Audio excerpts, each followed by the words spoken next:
Hello and welcome back to Mellohi, a DSMP podcast. This is episode 22 and today we'll be talking about some fan theories. As always, we refer to the characters by name and specify when we're talking about the writers, and we try to focus more on analysis. Alright, so episode 22. Hello! Hello. Today we wanted to talk about some DSMP fan theories, but also just quick before that, I did actually want to talk about something else. If you listen to this podcast and you want to support us, there's a bunch of ways you can do that. You can follow our Twitter account, you can suggest ideas for us to discuss, or creators you want to spotlight, or you can just tell people about us. If you know someone who's really interested in DSMP analysis, maybe suggest us to them. And I can go check this podcast out. Give us the clout. Or even just like, if you follow us on Twitter and you see like the teaser for the podcast or something, just retweet it. It means more people see it. It means more people might find out about the podcast and like it. But then back to the actual Content. episode. Okay, so it's a bunch of theories, but one of the most interesting ones that's kind of relevant right now because, and we've talked about it before, is the theory that Dream planned to go to the prison. And that when he talked about the person the prison was meant for, he was referring to himself. Woo! Mm-hmm. Dream And stage there for this has finale. been a bunch, and that goes on with the stage finale theory. And there's a bunch of evidence for this theory, and there's been a lot more recently. We already talked about Dream leaving the plans for Technoblade. Yep. But even more recently, Sam, awesome dude, did a Q&A, and one of the questions he was asked is, was the prison really for Tommy? And he said that he couldn't say it because it would be a spoiler. And like, if it was for Tommy, it would not be a spoiler. Yeah. Mm-hmm. Literally It's- everyone and their so mother very thinks it's for clearly- Tommy, so like... So where's basically, like, Like, it wouldn't be like a big leak if it was for Tommy, because most of the fandom at this point thinks it was for Yeah. Tommy. which I cry every time. But like it's Like, big oh because God, why do people think it was for him? Like, there's like literally the whole thing that's going on. He says it wasn't originally intended for you, and Tabo but asks him I'm like gonna who is put it you on the for, cover. and he's just like, and you he don't has need to absolutely know. No reason. Yeah. He has absolutely no reason to lie at that point. The only Yeah. other theory I've seen for who the prison was meant for that I thought was semi-credible was that, I think Finding Joy on Tumblr said that they believed, for a little while at least, and I'm not sure if they still do, that the prison was originally meant for Techno, but then Dream got into his good graces and they formed a good relationship with one another, and Dream was like, yeah, I don't need this for him anymore, but we're still building it. So... It's like, I feel like that could be a possibility, but I feel like that Okay, wouldn't so be I a think the spoiler best way to either. do this theory is to go from the start of when the prison was being built and talk about evidence in like chronological order. Like I wait. Before we do that, I just want to say that the reason why Sam's saying that it's such a big spoiler, why he can't say who the prison is built for, means that the original prisoner is the original reason why the prison was built is very important to future plot plans and stuff. So that's why it's evidence for stage theory, because obviously like, people it was don't Tommy, expect it would it. just be like, it would just change it from Dream had someone else in mind for the prison and decided to put Tommy in there instead to, oh yeah, he just wanted to do that all along, was just completely Yeah, making Yeah. it the other prisoner which is thing. not like Yeah. a big Like, that's plot boring. twist. And we know that Dream SMP people like big plot twists, so it'd be kind of lame. Okay, Yeah. so the first evidence comes from like when the foundations of the prison themselves are being built, when Dream is talking about the Badlands, and there's a few things he mentions. One, that it's for somebody that you can't kill, Mm-hmm. that Is highly very scalable. powerful. for someone Someone as powerful as him. He goes, It's not oh, even he says something like, oh, would he say that there's nobody stronger on I- the server than like me or No, no, no. Technoblade? And it's like one of the big reasons why Technoblade being the original prisoner is a big theory, but the fact that he brings up I himself. rewatched that clip recently, actually, and it's really weird because I was talking about Dre or Dream of Games on Twitter with this. We were talking about that particular clip because it's a very weird, like, the way he brings it up is very, very odd because he says that it is, hold on, let me see if I can find the exact quote. He says something like, "Would you say I'm one of the most powerful people on the server?" But the way he phrases it is very odd, because he asks that and then he immediately cuts to something like he doesn't connect the two sentences at all, and it comes off very odd.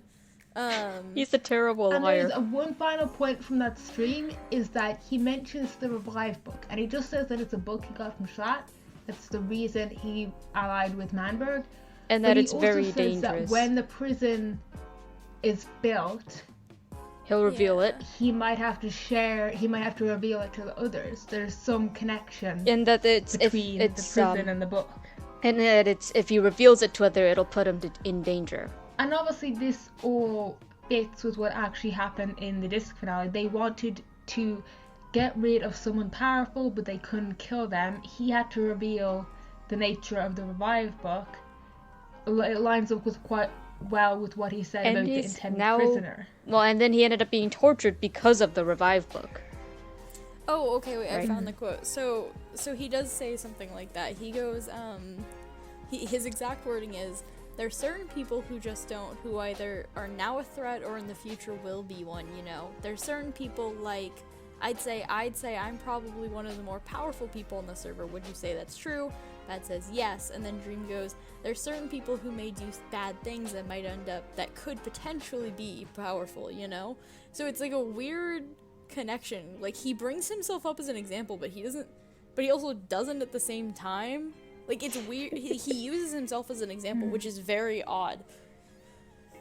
Because his exact, wording in the way he does it. Right, so the next bit of, I guess, this would probably count more as, foreshadowing, but when he's talking to Technoblade and they're doing the whole homeless bit, he mentions that he has a house that's far away and it's really big and it's full of roots. And a lot of people realize, yeah, that kind of sounds like the prison.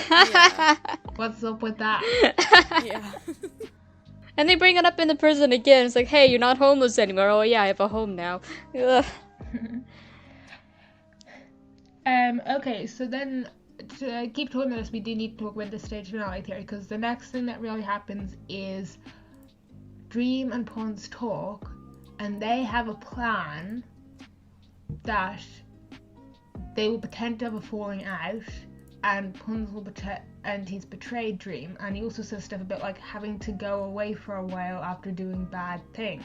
Yeah, he said angry at him. Yeah, he said specifically that he's gonna do something really soon that's gonna make everyone angry at him, and that he needs to go away for a while to avoid death.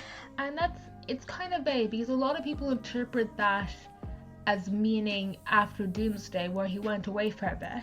There's actually there's another quote he says during that conversation earlier that I just stumbled upon that's kind of random, but he also says he's not gonna be able to protect Punz, which I guess we haven't gotten to the whole Revive book point or anything, but he actually, when he's mentioning the book for the first time, one of the first things he says is that, "I think that pertaining to the prison," and he's talking about the book here, "it may be important, so maybe I'll have to tell you guys once the prison's construction is done, but we'll see."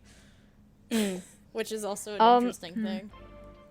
And I think it's foreshadowing as well what's gonna happen during the disc finale, because he talks to Punz if everybody gangs up on me, then I can't be there I can't win against that, right? And if someone tries to target you before they target me, then if I'm not there, I won't be able to protect you. So it's I suppose in a way he could have been, if the betrayal was real, he could have been planting the idea that he can be taken down if everybody on the server joined up. On the other hand, it could also, if the betrayal wasn't real, it could have just been foreshadowing of what was going to happen during the disc finale, of everybody ganging up on him. Right, so right before the disc finale, Punz has a stream where he discovers a bunch of stuff, netherite stuff, supposedly from Tommy. And I think it might have been canonically confirmed that it was from Tommy, but I'm not entirely sure on that. But the interesting thing about this, and I've seen people talk about this, is that if you actually go back and listen to what he says, guess I have a reason. He's not directly saying that he's gonna betray Dream because of it. he's debating should he take it or not, but that can also be interpreted as him being like, is this something I can use as part of my reason for betraying Dream? And you go with the interpretation that Dream was like planting the seeds of the idea, and that the betrayal, Punz's betrayal, was genuine, but it was something that Dream wanted to happen. There's also the theory that Dream specifically added to what Tommy left. Yeah. So that it would be more like appealing to Punz.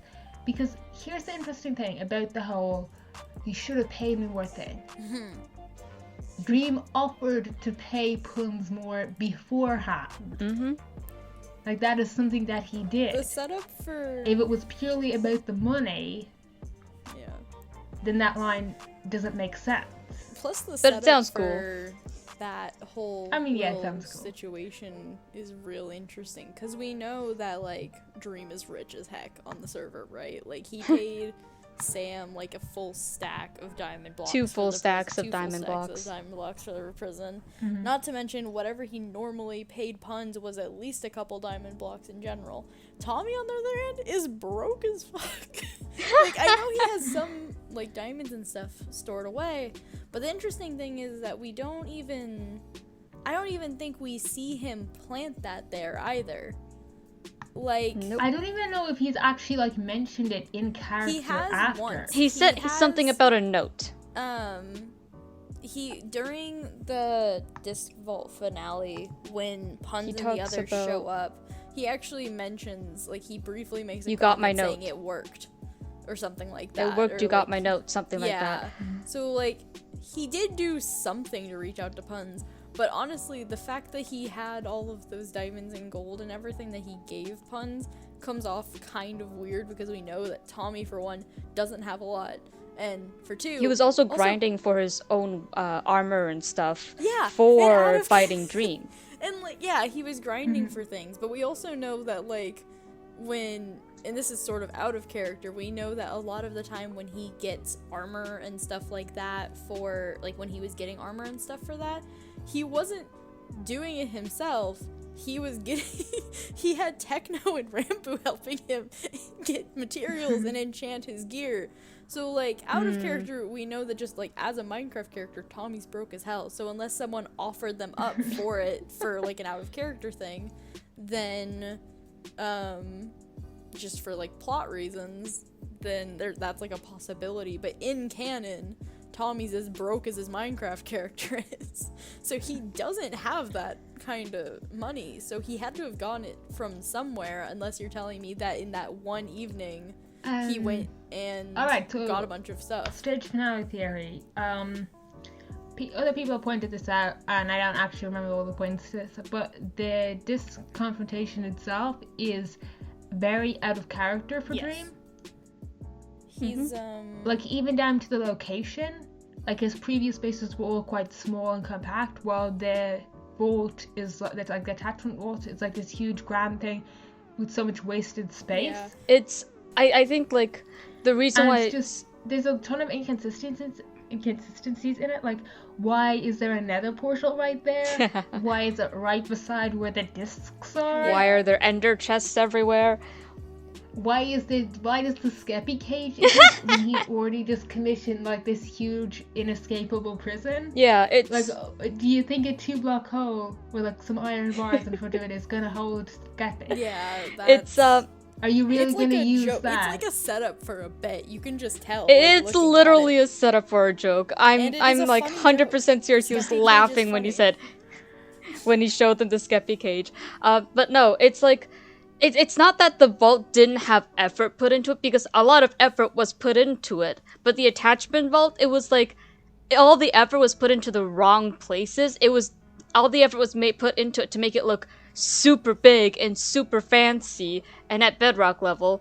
But, like, aside from that, does it have any functionality, actually? Yeah, it's not practical.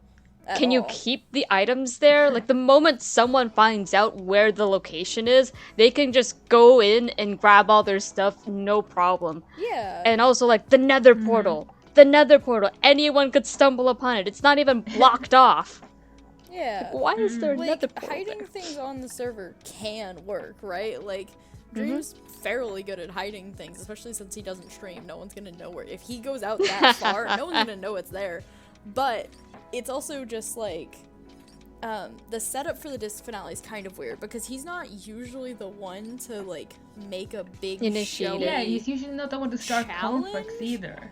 Yeah, and that came out of nowhere. Like, at least with, like, L'Manberg, which I guess would be the closest thing of him starting shit. He had a motivation. Yeah, he had a Well, motivation. he had a clear motivation. He had something of a prompt And he because of the didn't- Declaration of Independence. But with this, there was no prompting. It was literally Doomsday happened, he ran off, and then Tommy came on, his house was gone and replaced with burning netherrack and a chest saying, here's a compass, meet me here on the stage, which is very out of Yeah, and it's like character for another him. big inconsistency because in the past he's always been reactive. Yeah. Even when there's a specific goal he wants to achieve, like He always waits having for Tommy someone be to do exiled, something first. He waits for someone else to act and then acts in retaliation to Yeah, that. he Yeah, he's rarely very calls careful when he someone does out. that. The most he'll do is like how he did pranks with Puffy and blame Tommy for them Yeah, Yeah. like the most before the exile active conflict. he is, I guess, is Doomsday, but even then it's sort of reactive because it's part of like a plan, you know, like he got the discs, so he's like, okay, next step And is also man. he is working along with Techno, Yeah. who is being reactive to the Butcher Army. Yeah, so like he's not usually one to just come out of nowhere. He also and probably knows challenge that the Butcher somebody. Army wants to kill him because Yeah. At that point, he probably has a spy on I Rambo. suppose one counter argument to that is he does have like a marked preference for deciding when a fight is going to be. That's true. Like he's the one who said, okay, we're gonna have a war on the 16th of November. He's the one who said we are going to do Doomsday at this time tomorrow. Yeah, he does tend to set And because dates. he knows when the fight is going to be, he has an advantage in But preparing. again, it's usually prompted by something. Like, he's not usually the one to take the first shot necessarily, because, like, He waits for someone to shoot first so that he has a good reason to shoot them back. Yeah, like, he usually tries to find Yeah. himself an excuse at the very least for reacting to for acting against somebody. He usually finds an excuse. He very rarely, if ever, like, the only times he Attacks doesn't is, like, unprompted. Doomsday. But even then, it's sort of reactive because he's got Techno on his side and he's just taking advantage of that. But even then, like that's the most active There's also he the fact gets. that he has this whole thing. I think this is the reason I think a lot of people really misinterpret his character as just being like this super evil two-dimensional villain character. Is the fact that, and it's very clear when you look at him from like other perspectives other than Tommy's, when he is talking to Tommy, he very often tries to appear more evil, more intimidating than he usually is, than he actually is, to scare Tommy. Yeah. Because that's the only way to get Tommy to do what he wants, is to scare him, is to force him and threaten him. And I think a really good example of this is actually on Doomsday. There's this whole thing where he's looking down at the ruins of L'Manberg. He's like, the server will be at peace now. But when Tommy starts like confronting him and goes like, couldn't you have gone after me instead? He switches pretty much completely, and he says that he did it because Tommy's fun. Yeah, which is very different from what he was just saying, yeah. And it's also, he Yeah. also does it, And we know that his motive, that the reason he destroyed L'Manberg is because he wanted the server to be at peace, because he talked with puns about that, and Writer Dream confirmed it when talking about his character. he even, That his character just wants everyone to get along, but will go to very extreme measures to achieve that. well, he also does it, leading up to Doomsday as well, because when him and Techno originally team up, in like when the community house is blown up, he tells everyone that we'll be back tomorrow, get your things out of the country or leave them to die. And then when they get to Techno's house, Techno actually questions him and is like, Dream, what's our plan for It's an evil tomorrow? villain Why did thing. you give them a full day? We could have been there in like 30 minutes. And Dream's like, well, it's an evil villain thing to do. Like, you give them time and then you come in. And Techno, of course, makes fun of him. But like that's very I watch a bit like, too much anime. like, yeah. And yeah, like I said, that's That's like a very clear example of as him I trying said, to play up this I think villain it's a lot of thing. people who mostly watch lore through Tommy's point of view just completely miss that part. Yeah. that he does act like markedly more villainous. Yeah, It's only around And Tommy says he too. has It's so souls funny. that It's he like doesn't actually around Tommy. So like to Tommy, he's like this intimidating evil villain, and then to someone and then else, to like it's just like everyone he's else, just a he dude. is not Yeah, that. he's just a weirdo. Like, yeah, He's he's the villain against L'Manberg, I guess, technically. But it's like, whenever he's not around Tommy, it's very different the way he acts. Or, like, not completely different, but it's like, it's much more casual, Because it's much he has less a specific evil. goal with Tommy. He wants to intimidate him, so he's acting in a way that will like help with that. Yeah. Like, even when But he was, like, okay, around God, it's Wilbur, just so he funny acted because more polite. outside of Tommy, he's the dude who will take off his pants in the back of the room during a serious lore moment. Yeah, he's super weird. He's just a weirdo. But then as soon as Tommy Or is build, like, a around, little he's like, evil alright, serious warehouse. face. Time to freak out Yeah. a child. Time to freak out a teenager. He's like the guy at the haunted house that takes his job a little too seriously when certain kids walk by. Right. So we've discussed the disc finale, and probably a good time to talk about like his reasoning behind it, because we just talked about like how he wants to serve it tonight. A large part of the stage finale theory that's quite common among a lot of people who believe it is the idea that he did it with the idea that by getting everyone to unite against a common enemy, which was himself, he would get them to unite, because he tried other ways and they did not work at all. Which I again, disagree with that. I disagree with that interpretation. That's too naive and too optimistic, it's a and common isn't one. concrete enough for after they get unite against him in defiance, right? And he's not the kind of person to just leave it up to chance like that. Yeah. I Remember, he us having a talked to conversation about Puns this. about how I'm going to leave the server in your hands, and then we have Rambu who talks to himself, and he tells himself that I am the person who wants to bring peace to the server. True. So obviously he's left some sort of will behind in his old allies to take care of the server in his absence, Yeah. which probably means he didn't. So I think like a big kind of bit in the theory is that it is kind of vague, like why he would actually do that. Yeah. Like I said, there are a few interpretations, Yeah. like the whole uniting him against everyone against him one. A lot of people. Some There are people some think people he has some greater plan that we that's don't know still yet. going on. that we don't know yet, and that there's no evidence for it because it hasn't happened yet. And other people, well, I guess I've seen on Tumblr that one of the possibilities could be that he put himself in prison to see how the server would get along without him there to try and interfere and stuff.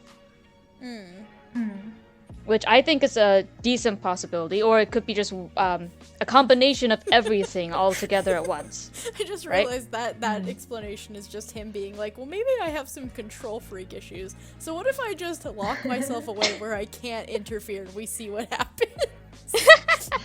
He's like, okay. The only way I'm gonna be able to keep out of this, because I know myself so well, is that if you physically put me in jail, because I just cannot not interact. He's with not. him. I have to do You're it. not wrong though. He really is And like then that. just for recent evidence, we talked about what Sam said in his Q&A and the techno stuff, and I think that's about it for that theory. It's pretty interesting.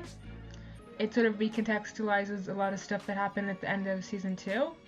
Yeah, I think like, okay, so And it explains a lot of inconsistencies and mysteries. yeah, so like Ruby did like analysis sort of on the dynamics between Tommy and Dream during the disc finale, and how they're both like super headstrong idiots who can't give up and have to keep one-upping each other.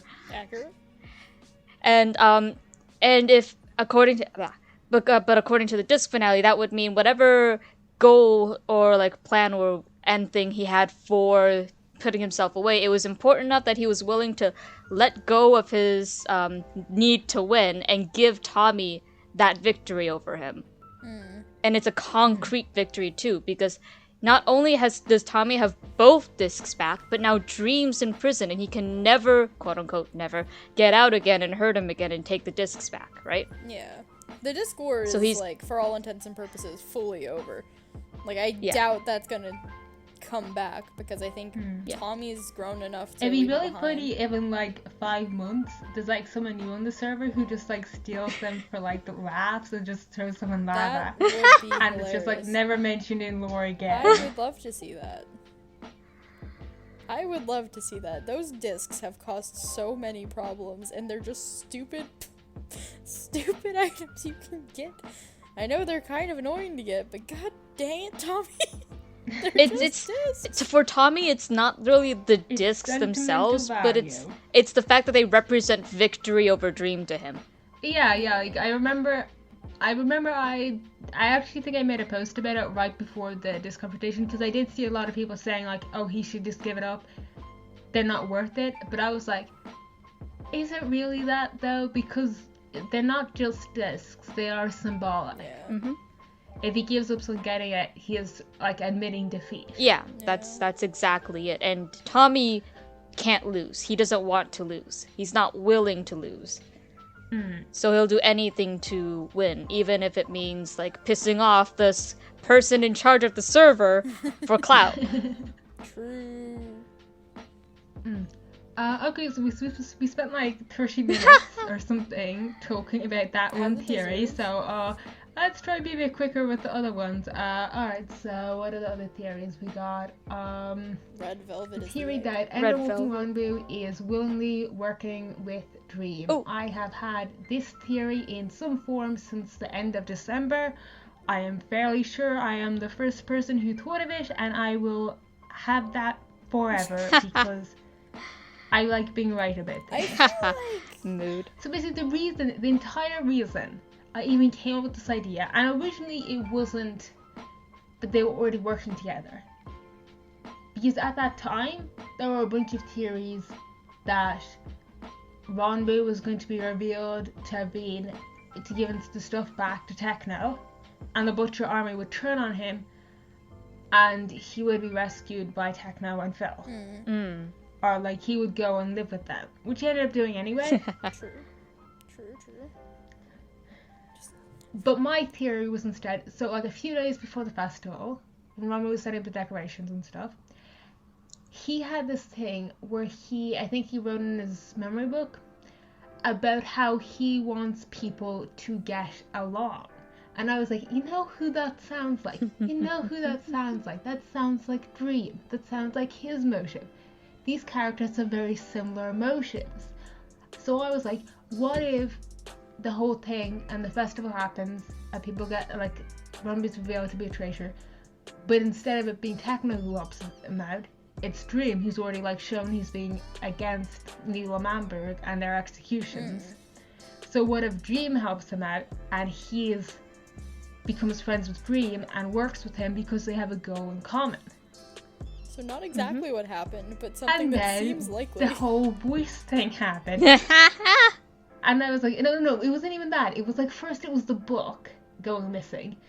Then it was the voice thing and him blowing the fuse. And I was like, oh my god, I'm right, they're working together. And then it just kept going. And there's more and more evidence. We have Ender Walking Ranbu saying again that his goal is having everyone get along. It is very... We have all the evidence that Ender Walking Ranbu is just Ranbu with all his memories. He's not being mind controlled or manipulated or anything. In fact, he's probably less likely to be manipulated than the Ranbu we regularly see. He's more likely to manipulate someone himself with his negotiation What skills. we do know about Ender Walking Ranbu is that he's basically Ranbu but with all of his memories. So assumably someone who's... And backbone. Someone who's more confident, someone who is better at talking Like to if anyone's people, gonna get less manipulated, trusting. it's gonna be the regular Ranbu we see. It's already happening with Wilbur. Yeah. So I think Ender Walking Ranbu, and okay, so the interesting thing about that too is that all of the things that happened with Ranbu's panic room, is all of that just Ender Walking Ranbu, or what? It's I Ranbu think talking to I himself. think it's probably like part of it is him like catastrophizing. Right, it's part of him just freaking And, out, like, but like Ryder Ranbu said, like, the dream voice is not like the actual Right, dream yeah. or like a dreaming or anything. It is the manifestation of his own catastrophizing that manifests as an auditory hallucination. Yeah, so it's... And I think it is, and I've talked about this, where there is overlap between their memories, so I think it is a combination of him thinking of the worst case scenario mixed with his actual memories that he's not consciously aware of. That could be. Of helping Dream. Mm-hmm. Yeah. So his his subconscious mind mixes these unaware memories of doing stuff like blowing up the community house with his own fears about that. His own fears of betraying other creates people. The dream Well, because the voice. thing about the dream voice is that, like, well, we know for a fact that it's not actually Dream. If anyone had doubts about that still, it's been confirmed. It's not actually Dream. By It's both confirmed, Dream like, and Rambo. It's been confirmed like 4 or 5 times. But the interesting thing And is people that still say he's mind controlling him. is that the dream, the voice that Rambo hears, is like everyone turned it into like this evil thing, but it's kind of almost helpful to him. Because it tries is. to, It's like, forcing him encourage to, to make decisions, take choices, remember things. Like, it's oddly helpful for people to be thinking that it's like some evil, like Ender walking Rambo is like some evil side of him, because it's not. It's just Rambo with all of his memories, and the dream voice sort of I think surfacing if you're as like a not subconscious. sure about this stuff, a really useful thing to go is to go and try and find transcripts of what the voice actually says. Yeah, it's like from... And just look at the actual words being said, not the spooky context. It's where it's like this mysterious voice and this spooky music going on, and Rambo's all panicked. it's because we're watching Just it look from at the actual Rambo's words being perspective that it said. feels Yeah. scary, because from Rambo, he's terrified of being found out as the traitor. He's terrified of disappointing his friends, his whatever. And so learning that when he you just could look have at what done the voice something says, outside it's of... a lot less scary. Yeah, learning that he could have done something like blowing up the community house or working with Dream, which at this point he thinks is the big bad guy, that's terrifying. And so when he hears himself saying that, when he starts remembering things about helping Dream, about the discs, about the community house, when he does that stuff, he gets scared. So from our perspective, because we're watching through his viewpoint, it's terrifying. But when you stop and actually listen to what the words are being said, what the voice is saying, it's fairly neutral, and it's just telling him that, hey, you did this stuff. And it's not like trying to scare him or anything. It's encouraging him. It's like, what do you remember? Like, something about the Nether. What did he want? Why did you want to meet him in the Nether? And Rambo's like, because he wanted to give me something. Right? It's just encouraging him to try and remember what he's forgotten. So yeah, I think it's like a mix of his own like panic and his actual memories that are sort of like there in his subconscious, even if he can't consciously remember them. But he's still like kind of aware of them in the back of his mind. Alright. Wasn't there like more evidence for Rambo working with Dream? So you know how Dream's just been missing from the SMP for like before the disc finale, and how you talked about how talked about how Tommy's house was like vandalized. I remember hearing from somewhere that during the very next stream, he had like a bunch of netherrack. He had netherrack and low durability flint and steel in his inventory. Yeah, I remember. I watched that live and I was just like, because at that point we already had like a little bit of Rambo freaking out over him possibly helping blow up the community house, right, with the TNT. And then he had done a bunch of other like really suspicious things that somehow correlated to like stuff that Dream might have. Like, he had one of Tommy's discs for a little bit. Like, it became very blatantly clear that Enderwalking Rambo was in some way working with Dream. The only problem was at that time we didn't understand a lot about Enderwalking Rambo, so a lot of people took that as him just sleepwalking and just doing whatever this person, like whatever someone tells him to do. But we know now, because we've seen more of Enderboo like making deals with Foolish that Rambo doesn't remember later. We know that he's actually just Rambo with all of his memories, and so he has like a slightly different personality because he remembers more.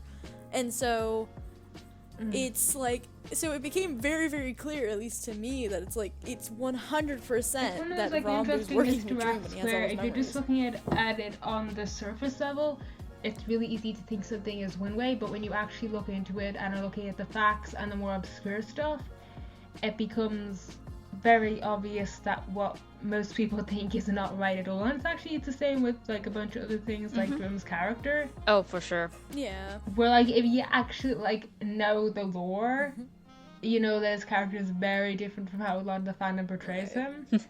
Like, if you And just... like I've spoken before about this, that it is frustrating, and I understand why people don't know like this really obscure lore from like one thread, one fan who talked with Dream made, that is like the proof of his motives. But God, please people, just like listen to the people who know more about a character's lore than you.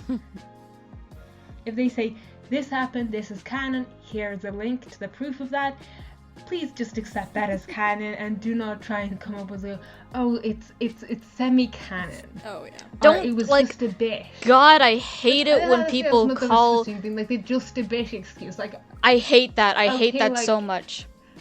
Like, I hate it when they just... The frustrating thing with it only applies when they're talking about like a character they don't want. Yeah, they character only do it for that, and they never like- listen to like they never listen to the other CCs on what their word for their character is, and it's just like, what the heck? That's their OC. What do you mean you know better than them about what their OC is like? Yeah.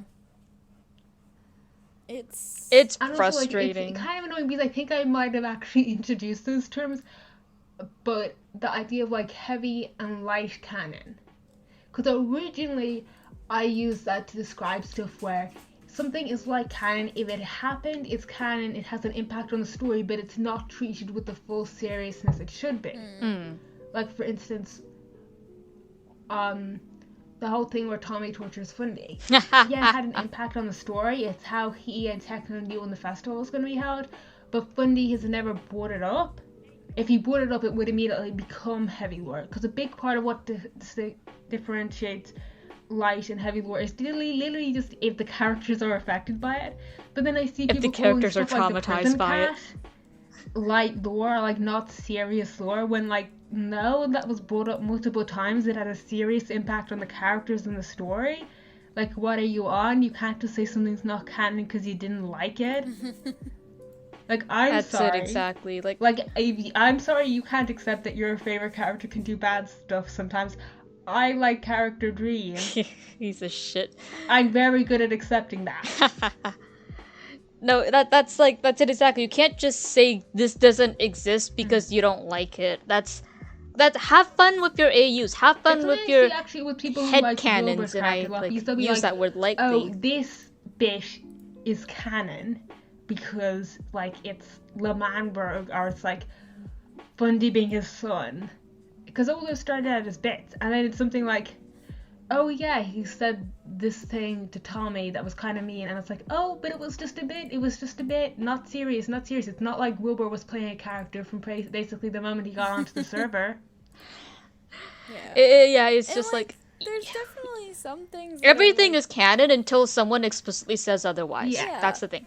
That's the rule of thumb. And there is sometimes you can tell, like Captain Puffy, most of her streams are non-canon. Yeah. Because she literally So tells unless us she it's not explicitly canon. mentions that something is canon, Yeah. you can safely assume that stuff that goes on in her streams isn't canon.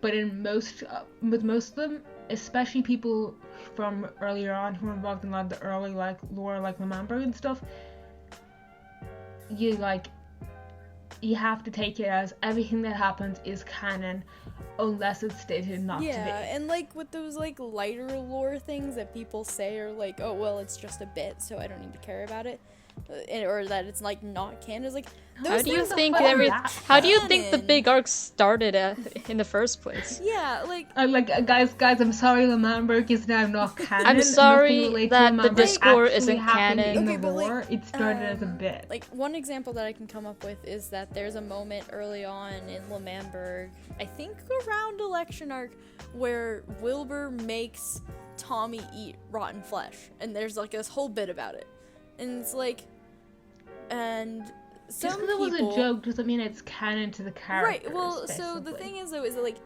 that is canon. Like, that is something that their characters did. And so, like, but the thing is that the difference between people calling it, like, you can't say it's not canon, but you can say it's lighter canon because the characters don't dwell on it. Like, some of those bits are canon. Episodes. Like, they're actually things that happen. It's just that the characters themselves don't really care about it. So, like, the thing, or, like, some of the characters don't care about it. Like, so one of the things that I see a lot I think another big thing is, like, yeah, there were some parts of, like, Wilbur and Tommy's relationship that were, like, light canon, heavy canon, but it's very clear that is, like, heavy canon that, at least by the end, they had a very poor relationship. Like, where, like, after Wilbur died, Tommy was, like, having nightmares about him. Yeah. And so, like... And felt that, like, Wilbur was able to, like, mold him like clay. So, like, it is very clear that they are not, like, friendly, happy buds, you know? Yeah, and, like, so, like, stuff like that, it's... Or... I guess my point is that, like, a lot of, like, the things that I see people saying aren't canon are specifically things that, like, make their their favorite character look bad. So, like, I know with Tommy, like, the really common example is that, the thing where he and Techno interrogate Fundy and drown him. People will go, like... They say that that's will go, not... like, the prison cat wasn't canon. Yeah, like, that's canon. And also say that it's completely canon and, like, heavy canon and big serious thing that Dream made a tunnel into Tommy's house. Right. And then if you I've never done this, but I'm betting that if you brought up the fact that even before that happened, Tommy built the sewers, which went into a bunch of different people's houses. It went through Dream's room in the community house. That's like canon. Yeah. That was just a bit. Like, no, but that, like, like, that's... so was stuff Dream actually doing is that. canon. Or, like, that was also... So, like, the one that always stands out to me is when people say that, like, Techno and Tommy interrogating Fundy doesn't matter, like, it's not canon. I was like, no, that is like, the thing where they waterboard him, like, that is canon. The thing is, but it's not, like, heavy canon unless Fundy later brings it up. So, like, if he's having an argument with Technoblade or with Tommy, and he brings up that they did that to him as one of his grievances against them, then it becomes heavy canon. Right. It's like, I don't even like it's canon, but did the characters care about it? Right, yeah, that's what my point is like, there's things that happen that are canon, and in the real world, we'd be like, wow, that's really fucked up, and, like, that's really terrible, like, waterboarding Fundy is a terrible thing to do, and... In the universe, it's not as treated as seriously because the roleplay or, like, the Dream SMP world works on a different set of morality and values. How serious actions are, because they have things like multiple canon lives. So, like, punching somebody off of a cliff is just a funny bit until you realize they took a canon life, and then you're like, oh shit, I did a terrible thing. Or, like, so, like, stuff like that with, like, Jack. Like, yeah, I'm sure to Tommy it was just a funny haha because he didn't realize he actually killed Jack with it. This is why I would classify, like, Tommy killing him as, like, manslaughter of the specific type. Like, he meant to harm Jack. He did not mean to kill him. He did not intend for that to be a canon death. But he did intend to hurt him. So it wasn't an accidental, like, a completely accidental death either. Yeah, so, like... But, like, things like that, like... So he didn't, like... He's not, like, completely innocent, but it wasn't, like, cold-blooded murder either. And I think, honestly, like, my entire thing is of it, you kind of have to treat most deaths in Season 1 as in the same way, in that they didn't know it was going to be canon. Right. I don't think they can't... Because... There are a few exceptions. There's a few exceptions, but, like, that's later Tubbo's on. Death. Yeah, it's, you like... You can count that. It's, like, Manberg... Because it was impactful, the fact that he died... Right. Was the big point. Well, if you look at, like, the final control room, it wasn't the fact that they died that was a huge deal. It was the fact that they lost all their stuff. Right, yeah. Because the canon live system didn't get established until the end, or, like, towards the end of Manberg and Poctopia. That's when a fan came up with the idea, and then it was right around then that they were... Wilbur saw it on Reddit and was like, oh, I really like this. And then he sort of established that into canon. I think it was specifically, like, they were gonna have Wilbur and Schlatt canonically die, and after they died, people were like theorizing about it, and Wilbur saw the 3 lives theory and said, I yeah, mean, you know what, that fits. Before all that, though, didn't Schlatt get, like, die to an assassination attempt? And he's like, oh, don't worry, I still got a couple lives left.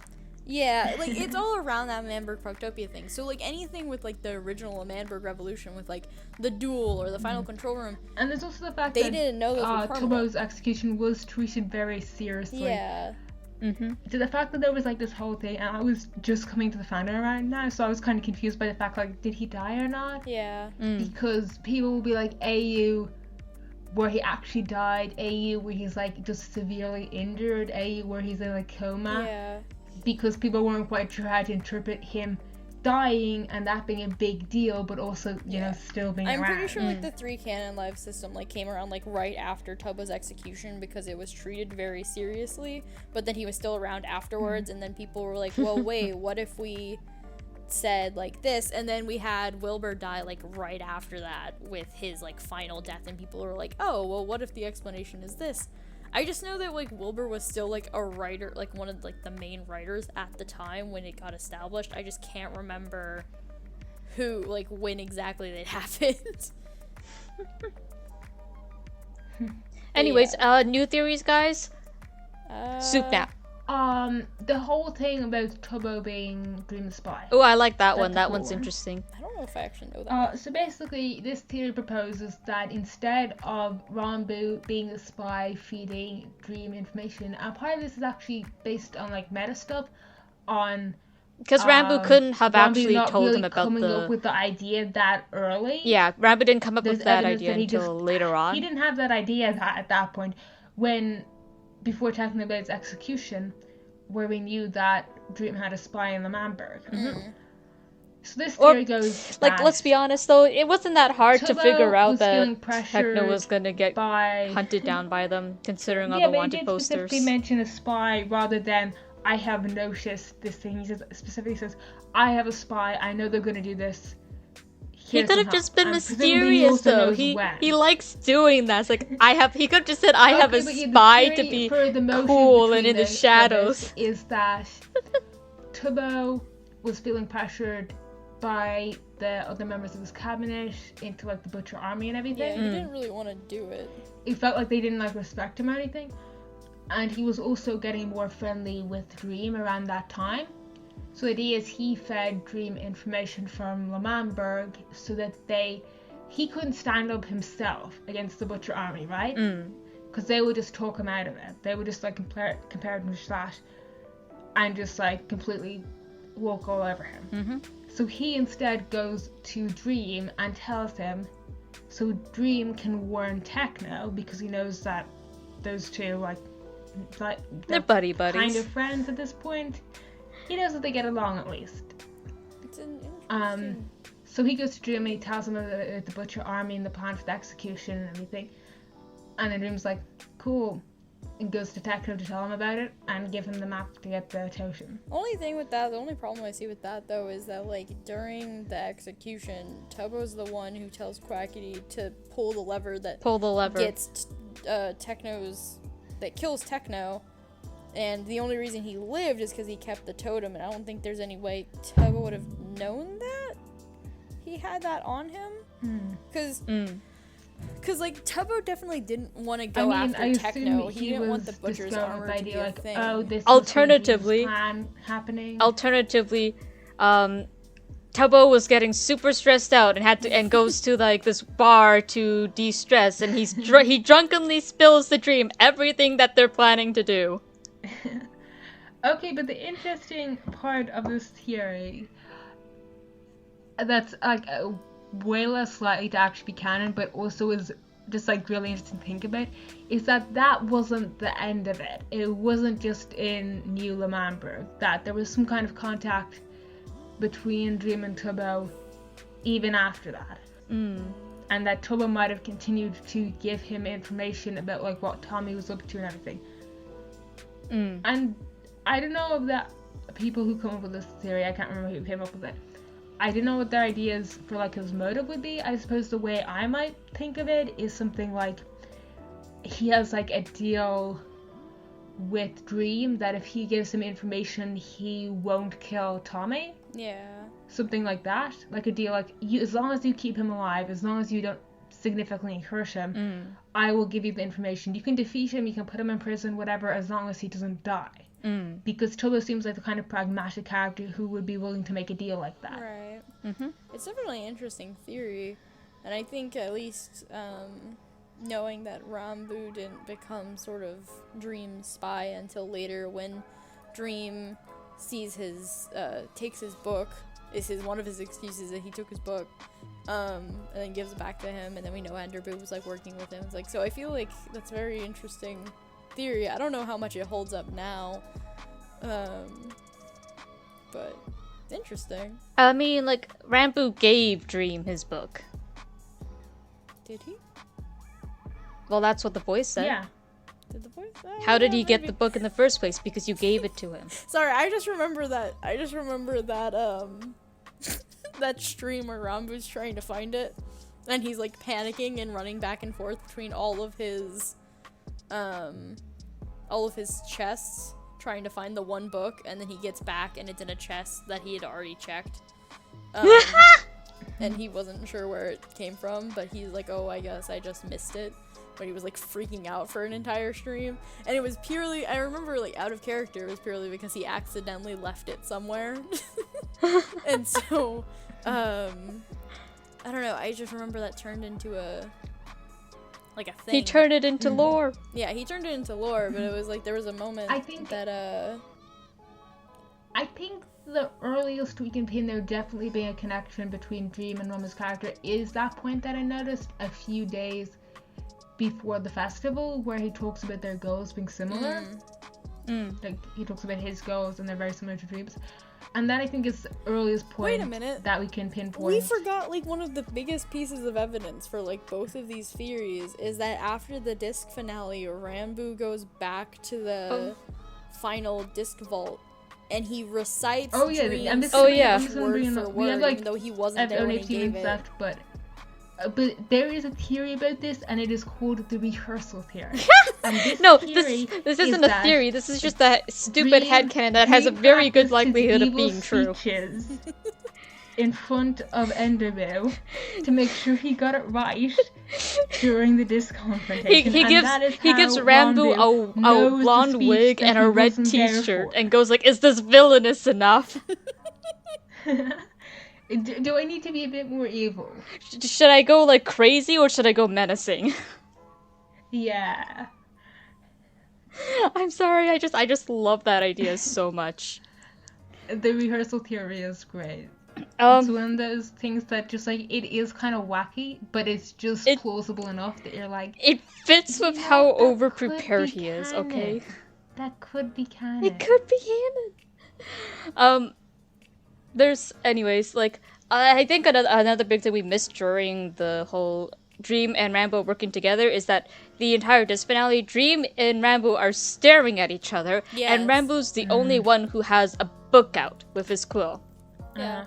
He doesn't have a weapon. And we know that that wasn't, like, just us, like, looking too far into screenshots, because Dream and Rambo later on as CCs had a conversation on stream where they were like, Dream sort of came up with it on the fly and was just hoping that Rambo would pick it up. I know that writer Rambo has talked about where he got his ideas before, but I can't remember where he did that and what specifically he mentioned it for the whole Underwalk idea. I don't know.